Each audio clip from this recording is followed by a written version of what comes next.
Derit, zonja nën kryetare.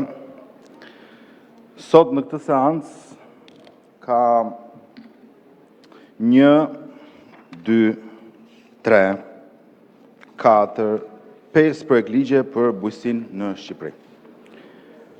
5 projektligje të cilat, në fakt, nuk sillin në një vlerë të shtuar, për sa kohë prej disa vitesh tashmë, bujqësia shqiptare është në rënje të lirë, dhe veçanërisht në 2 vitet e fundit, fermerët të cilët ishën specializuar në produkte për eksport, janë goditur rënd për shkak të zhvlerësimit të euros. Dhe zhvlerësimi i euros, siç e dinë të gjithë, ka ardhur për shkak të këtij modeli ekonomik të përfaqësuar nga kjo qeveri, e cila u ka hapur rrugën qindra miliona eurove të pista të pastrojnë ekonominë shqiptare, kryesisht në sektorin e ndërtimit dhe turizmit, çka ka sjell një dëm të pa rikuperueshëm në gjithë industrinë eksportuese në Shqipëri. Dhe fermerët po e ndjejnë më shumë se kushdo tjetër. Por nuk ka gjë më nihiliste se sa kjo maxhorancë që sjell sot 5 projektligje në këtë sallë për të miratuar, pra për të numëruar bujqësinë, për të sjellë disa standarde më shumë, ndërkohë që në Sirtar po mban një projektligj tjetër diabolik, i cili me sa duket do vi shumë shpejt. Pra është ligji ose projektligji për shitjen e tokës bujqësore publike ndaj shtetasve të huaj. Shqipëria ka rreth 120.000 hektar tokë bujqësore në pronësi të shtetit, dhe në vend që qeveria të mendonte seriozisht që këto toka të përdoreshin për kompensimin e pronarëve shqiptar, të cilët ende presin një përgjigje nga qeveria ka plane tjera dhe ka nisur zbatimin për miratimin e këtij projektligji me porosi në Parlamentin shqiptar. Shiheni këtë foto. Ndoshta këtu në sallë nuk e njohin shumica, por shqiptarët e njohin shumë mirë. Ky është Osmani, aktori turk, që erdhi vjet në Vlorë, bëri një 2 ditë pushime, takoi kryetarin e bashkisë dhe na ushqit sikur erdhi të promovojë turizmin shqiptar. Dhe qeveria shqiptare përmes një vendimi të posaçëm i dha Osmanit rreth 1 milion metër katror tokë, një nga zonat më të lakmuara të Vlorës, afërsisht tek pylli i Sodës, pra midis Triportit dhe Zvërnesit, një nga zonat më të lakmuara. Dhe çfarë është më e rënda është gjithë ajo zonë e lakmuar, janë me 10 familje vlonjate që janë në përgjyqje, që presin të marrin një përgjigje për pronësinë atyre tokave që i kanë trashëguara. Por jo, qeveria ka vendosur të shesi Shqipërinë, të vendosë gjithçka në shitje, që Edi Rama të qëndrojë pushtet, dhe po rrëmbejnë gjithçka që të mundet. Pra 1 milion metër katror tokë afërsisht, për t'ja dhënë Osmanit. Dhe çështja është që pavarësisht se ja dha me vendim qeverie, ka ndalë disa probleme, sepse një pjesë e tokës klasifikohet si tokë bujqësore. Dhe që ta çojë deri në fund planin për t'ja dhënë Osmanit, qeveria po bën gati edhe projektligjin për ta sjellë në parlament që t'i dhurojë 1 milion metër katror tokë. Një tokë në Vlorë e cila prej dekadësh pretendohet nga familje vlonjate që po ende në gjykatave. E njëjta skemë siç është përdorur në Rjoll, e njëjta skemë siç është përdorur rëndom në gjithë jugun e Shqipërisë, me ligjin e investorëve strategjik, që u vodh toka komunitetit për t'ia dhënë një grup të ngushtë oligarkësh. Pra kjo është e vërteta. Edi Rama ka nxjerrë në shitje gjithçka për të qëndruar në pushtet. Dhe ironia e di kush është se aktori i famshëm turk ka luajtur rolin e themeluesit të perandorisë osmane, është se Osmanët themeluan kadastrën e parë shqiptare, falë Osmanëve u regjistruan pronat në Shqipëri, dhe falë atyre pjesë pronave që gjenden në arkivin e shtetit, shqiptarët kanë mundësuar të marrin tokën e trashëguar. Dhe fatkesia është që kjo qeveri nuk mbron qytetarët dhe të drejtën tyre kushtetuese që thotë që prona mund të trashëgohet, mund të blihet dhe ta gëzosh, por jo, mund ta zaptosh dhe mund ta legalizosh. Dhe këtë skem bandite po e bën qeveria me liq me porosi.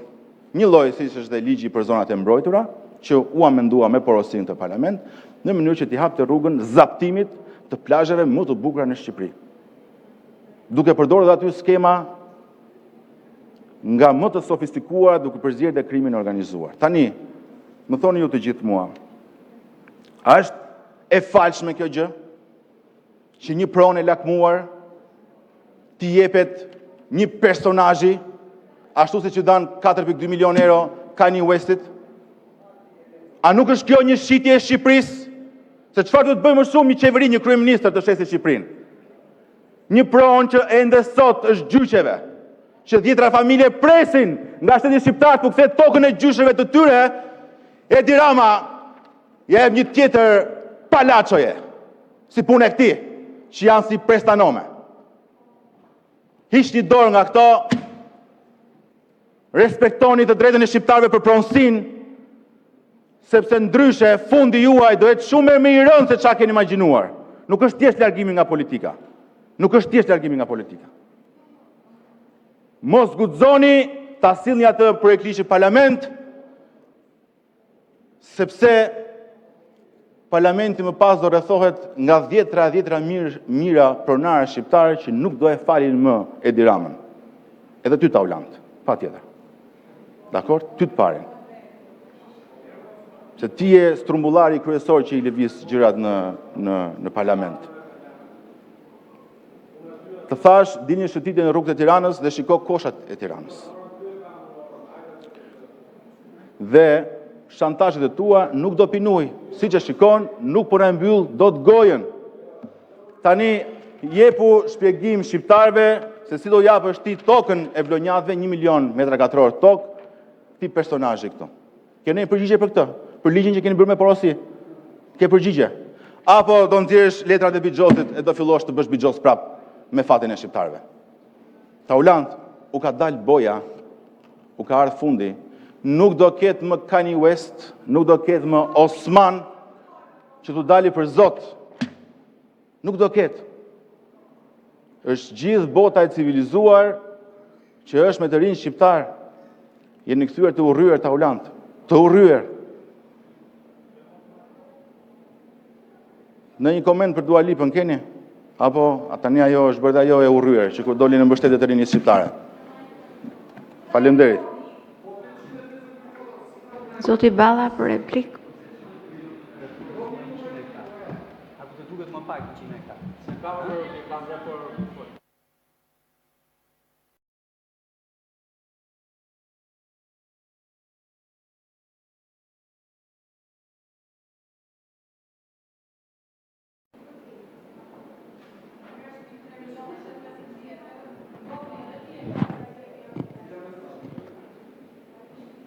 Gënjeshtar me pagesë. I vetmi njeri që do mbajsh mend në kuvendin e Shqipërisë që erdhe si një mbajtës çante i një deputeti tjetër, je ti. Tani më thon kolegët që të nxjerr mesazhet të tua dhe të familjarëve tu. E di mirë ti, mbyllë gojën. Mbyllë gojën. Tani gënjeve këtu, zonja kryetare, është një zhurmus. Do merrni masa ju? Zoti Kapri, lutem, ju të rreq vëmendjen. Zoti Kapri, ju të rreq vëmendjen, ju lutem Zoti Kapri, qetësohuni kur folët ju. Kur folët ju, Zoti Kapri, nuk ndërhyri njëri. Ju lutem, Zoti Kapri, ju të rreq vëmendjen edhe një herë po ju them. Ju lutem qetësohuni. Kur flitni, mbani përgjegjësitë për ato që thoni. Kështu që ju lutem mos reagoni në këtë mënyrë. Po. Ju lutem qetësohuni. Vazhdoni Zoti Balla. Nxehja është provë e së vërtetës. Kur nxehesh, tregon që e ke mizën nën kësul. Dhe miza të lëviz edhe të shkakton çorientim mendor. Zotri, ti je një gënjeshtar me pagesë. Erdhe këtu bëre përsëri të njëjtën gabim dhe u kape përsëri me presh në dorë. Ju referove ligjit për tokën bujqësore. Sikurse edhe ligji për censin e bujqësisë është një ligj që është pjesë e detyrimeve të Shqipërisë në kuadër të marrëveshjes për anëtarësimin në Bashkimin Evropian. Erdhe këtu dhe the që ligji për tokën bujqësore është me porosi dhe po e bën Taulanti me porosi, ndërkohë që Taulanti Bika pas ka korruptuar Bashkimin Evropian, Komisionin Evropian, një kapitull të marrëveshjes për anëtarësimin. Prandaj, gënjeshtrat i kanë këmbë të shkurtra, mban në dorë një letër bakalli që nuk thot asgjë, vjen këtu dhe vazhdon të mbrosh interesat e familjes Agron Shehajt, nga i cili paguhesh, dhe duhet ta dish që Agron Shehaj, së bashku me familjarë të tjerë, të tij, përfshirë dhe njërin që e ka pasur dhe drejtor të kadastrës së Vlorës, janë ndër personat më të përfshirë në hajdutrin dhe në masakrat e pronave në Vlorë. Arsyeja pse padronin tënd, tutorin tënd, politik, nuk e votoi në Vlorë është pikërisht se një ballist si puna e tij dhe puna jote kanë grabitur pronat. Ndërkohë ligji për tokën bujqësore nuk ka lidhje fare. Nëse do të hysh në Bashkimin Evropian, thot Bashkimi Evropian, duhet parafrosh legjislacionin tënd me legjislacionin tim, thot BE-ja, me atë që quhet aki komuniter. Jo hakiu nga komune Terrës. Që ta kuptosh, jo hakiu nga komuna Terrës. Por aki komuniter është legjislacioni BE-s. Mbaje lart atë. Mbaje, sepse të duhet për rrillin e radhës. Ndërkohë që po të shpjegoj, në këtë legjislacionin evropian thuhet qartë që jemi të detyruar dhe ne, Shqipëria që e kishim në ligj pa mundësimin e shitjes së tokës bujqësore, duhet që ta afrosh atë me legjislacionin e BE-s. Kështu e ka Italia, ku Agroni Gonja ka bler tokë, ka bler vilën, ka bler dhe tokën, se po e shifsha në Google Earth tani tokën e Gonës. Mirë, e çdo qeshi gjithë Shqipëria. Dakord, e çdo qeshi. E kur të dalin ato shkreta. Patjetër. Kështu u gabim ka. Ore, gabime kam unë, po njërin e çova, atë gjyshën e babajnë e Gonës. Kur çova babajnë e Gonës, Gonën nuk e kam asgjë, e kam pesha popull. Kështu që do presish. Sepse në Itali, Gonja shkon dhe blet e tokën, edhe vilën, edhe tokën. Ne duam të hymë BE, do blesh edhe vilën, edhe tokën. BE-ja do duhet ta shesish edhe tokën. Nuk. Dhe këtu pastaj qartësohet që ti je një gënjeshtar. Sepse vjen këtu, abuzon, mendon që ata që na ndjekin janë mish për top. Ata që na ndjekin nuk kuptojnë shumë mirë ata, dhe din fare mirë që edhe ajo që mbanti, në fakt është një investim, unë nuk di fare. Thjesht e vetëm ajo çfarë është raportuar diskutimi në media, vjen një investitor të blejë një tokë. Dhe ajo që ne duhet i garantojmë, po jam duke pritur Saliun, që ta dish, jo ty, se me ty po jam duke pritur Saliun, mezi po pres të vi Saliu, se kam një dokument aty orti, që këtë Saliun do ta qeshi gjithë Shqipëria jo për 30 vjet, po për 60 vjet të ardhshme. Kam një dokument aty që Saliu ka firmosur me firmën e vet zhvillimin e gjithë zonës Vërnecit. Master plani. Por jam duke pritur kur të vi, rrezik s'vjen më, kujdje, punë e tij. Prandaj, zonja kryetare, nderuar kolegë, këto ligje që diskutojmë dhe votojmë janë pjesë e një pakete të rëndësishme për afrimin e legislacionit, nuk kanë të bëjnë as pak fare me pretendime që ngrej një deputet i cili flet pa u menduar, akuza të pabaza, ke akuza zotëri, që ke akuza të lutem, ke akuza që ky ligj erdhe the këtu, që ky ligj po bëhet me porosi. The këtu apo jo? Mirë, dakord. Shko bëj kallëzim penal në SPAK. Shko bëje. Shko bëje. Shko thuaj, shko sot, mos ka mjafton kaq. Mjafton këto deklarime, kemi ngritur një institucion, shko atje dhe thuaj, po bëj. Por ti gënjen, dhe gënjeshtarët, si puna jote, e kanë pasur jetë gjatësinë e shkurtër politike dhe parlamentare. Dhe me qenë se pas me e ka fjallën një neomarksist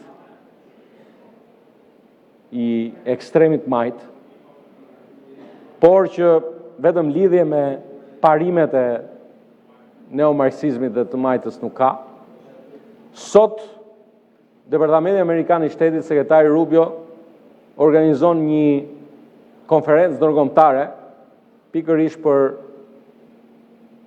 dhunën që vjen nga ekstremi majt. Dhe këtu pastaj është ajo pjesa më qesharake kur një ballist bashkohet me një ekstremist majt dhe merr dhe guximin, ti drejtohet deputetëve, thot, do t'ju rrethojmë. Po ç'a të rrethosh ti më? Dëgjoj, unë me tipas i ti, do t'a thoja po s'pa le rregullore etika e kuvendit. Se do t'a thoja se për çfarë mund të më vyesh ti në jetë, në pjesë të caktuara të ditës pasi ke konsumuar një ushqim të shishëm. Por se them dot se s'ma le rregulloria. Faleminderit. Po, replik, zoti Kapri. Po. Mora fjalën për replikën. Si mund ta ketë atento, ma jep minuta dhe do si mund ta ketë.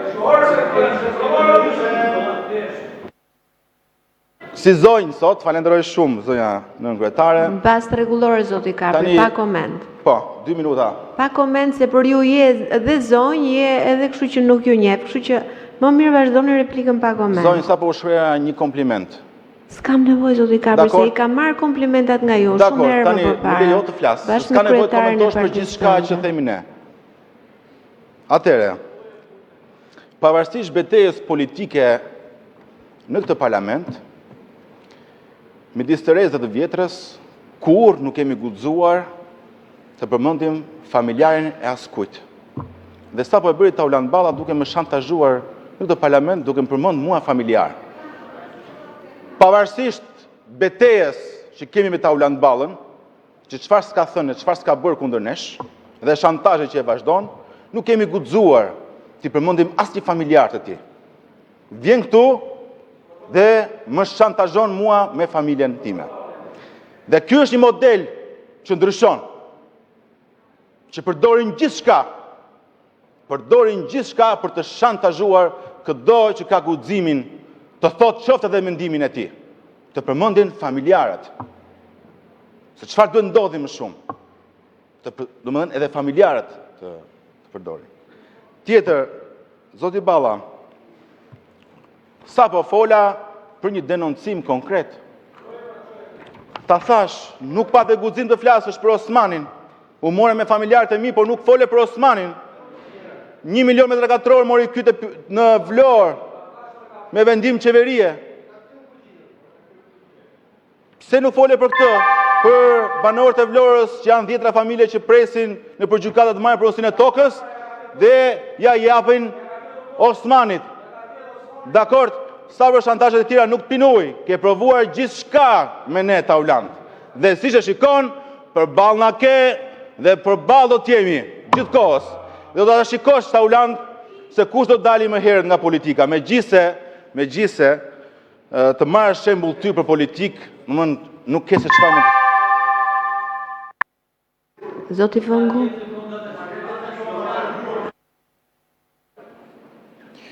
Faleminderit zëra drejtuese e seancës, nderuar kolegë, është disa ta herë në fakt që shumë kolegë të opozitës, duke bërtitur se ka rënë euro, kemi një ekonomi fiktive, dëgjova prapë për disa të herë, zhvillimi ekonomik na qenë ka fiktiv, rritja e rrogave që ka fiktive, kontrolli i inflacionit që ka fiktiv. Përfundimisht nuk mund ta fshihni përgjithmonë sa të trash jeni në sipërfaqe dhe sa të cekët jeni në thellësi. Më vjen mirë që parafolsi gjithsesi i opozitës e la për pak çaste retorikën revolucionare dhe u kthye ke boshti i tij ideologjik i mbrojtjes pronave, të pronës private. Do ishte mirë të ishit interesuar për zonën në fjalë në Vlorë, e cila është pjesë e zonës zhvillimit ekonomik të Vlorës, në dokumenta zyrtar të miratuar nga Këshilli Bashkiak i Vlorës, jo tani, para më shumë se një duzin vitesh. Do bënit mirë të mos shpifnit këtu duke thënë që janë zona që kanë një interes ekologjik apo një interes, siç e përmendët ose përmendet një pyll këtu. Është zonë ekonomike. Vlonjatët duhet ja u përsëris disa herë se i keq kuptoni sepse nuk shkoni, nuk i njihni, nuk jeni në terren, se e keni mendjen të brorisni revolucion. Vlonjatët nuk kanë nevojë as për leksione qytetarie, nuk ka nevojë as të trëmben nga kërcënimet tuaja dhe kapacitetit tuaj rrethues, qoftë i kësaj salle, qoftë i bulevardit. Vlonjatët duan zhvillim të ligjshëm, transparent, vlonjatët kanë besim ke institucionet e tyre. Ju keni një besim selektiv, në grupet ngushta thoni që keni besim ke institucionet, do bëni mirë ta thoni edhe në këtë foltore publikisht.